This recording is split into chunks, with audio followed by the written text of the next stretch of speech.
Taqdirning og'ir sinovlariga duch kelgan xonanda va bloger Azodaning hayoti ko'pchilikni yig'latadigan darajada alamli. Asli Qozog'istonlik bo'lgan Azoda yoshligidan qiyinchiliklarda o'sgan. Otasi oilani, ya'ni onasini 3 ta farzandi bilan ko'chaga haydab yuborgan. So'ng u onasi bilan birga non sotib ijara-ijara yashab katta bo'lgan. Keyinchalik Toshkentga kelib o'z kuchi bilan ijod va blogerlik bilan shug'ullana boshladi. 1 yil oldin esa Yulduz Usmonovaning oilasiga kelin bo'lib tushib, otasi bilan ham munosabatlarni tiklashga uringan edi, ammo otasi buni xohlamadi. Eng achinarlisi, u yaqinda bo'qoq oldirish operatsiyasini boshdan kechirdi va shifokorlarning aybi bilan homilasidan ayrilib qoldi. Hozirda esa unda saraton kasalligi aniqlanib, Turkiyaning Istanbul shahrida og'ir davolanish muolajalarini olmoqda. Shunday og'ir kunlarda boshdan kechirayotgan Azodaga Allohdan tezroq shifo va sog'lik tilaymiz. Muxlislar sifatida unga kuch-quvvat tilab qolamiz.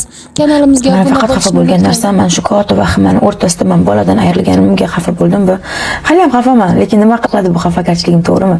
Bitta iltimosim, ba'zi bir doktorlardan mana shunaqa yuritadiganlardan qanaqa tashxisi bo'lishidan qat'iy nazar bemorning yuziga aytmang, bilmaysizki, lekin bolani saqlab qolish yo'li bo'lgan ekan. O'sha kuchli vahima o'ldirdi-da bolani. Tasavvur qiling, yuziga tars qilib aytyapti, "Baxtli o'lib qolsan, falonchi bo'lib qolsan, rak bo'lib qolsan-da. 9 oydan keyin tug'adigan payting bor, bilan tug'aman desang o'lishing mumkin." Men o'sha yerda bolarim bo'lib hech kimni ayblash niyatim yo'q. To'g'ri, boshida aybladim, xafa bo'ldim. Men xafa bo'lgan bitta narsa bor. Bemorni yuziga tarsaki solgandek tashxisi aytilishidan men xafa bo'ldim. Vahimadan xafa bo'ldim. Ginekolog, endokrinolog, xirurglar hamma vahima qilib voydod, davleniyam tushib ketib, mazam bo'lmasam insonnichi mana shu vahima o'ldirar ekan degan narsaga endi amin bo'ldim.